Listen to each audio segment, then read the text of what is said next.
C'est la 6e année que nous exposons les photos qui concernent les éléphants et la protection des éléphants. Depuis le début, on s'est dit qu'accrocher des photos c'était bien, mais qu'il fallait que la chose soit utile.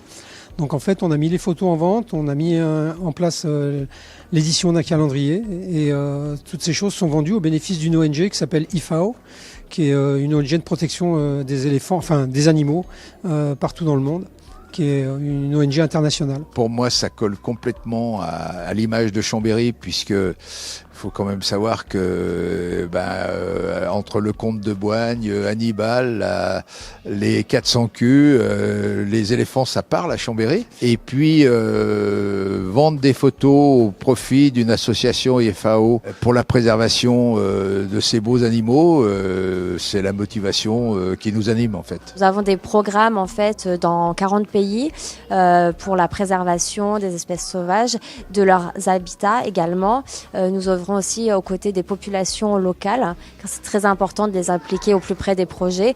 Donc voilà, l'argent va servir à tous ces projets, toujours dans l'optique de protéger, de préserver la nature, les espèces sauvages et leur environnement. C'est Jean-Louis Sauvès qui m'a contacté en me demandant si je voulais bien être le parrain de l'expo et il m'a expliqué un peu le principe et comme je suis très attaché à la biodiversité et qu'en plus je suis fasciné par les éléphants, c'est probablement l'animal qui me fascine le plus. Je n'ai pas hésité une seule seconde et je suis content de ne pas avoir hésité parce que j'avais jamais vu les photos de Francis, mais je pense que je vais charger le TGV de retour avec quelques-unes de ces photos. J'essaie de renouveler le plus possible les photos pour que les gens puissent avoir quelque chose de nouveau à regarder.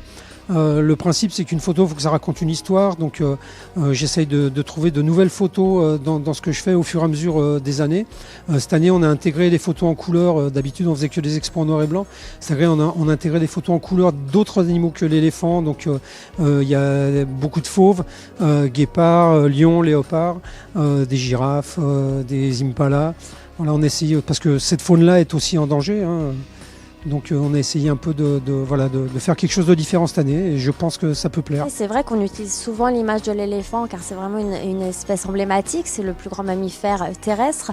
Donc c'est vraiment une image qui parle vraiment, qui sensibilise le public, mais c'est un peu le prétexte pour parler, pour préserver également toutes les autres espèces sauvages qui sont tout autant impactés que les éléphants.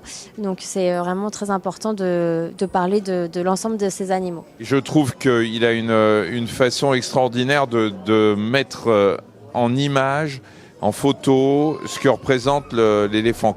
Ne serait-ce que le diptyque qui est derrière moi, ça représente la force et le calme. Et comme c'est ce qui définit le mieux l'éléphant, la puissance mais en même temps le calme, parce que finalement ils ont assez peu de prédateurs, à part dans quelques pays, m'a dit Francis, qui connaît bien, ils peuvent être attaqués par les lions, mais regardez cette photo, on ne voit pas la tête de l'animal, on voit juste la puissance de son pas et le calme de la trompe qui pose par terre.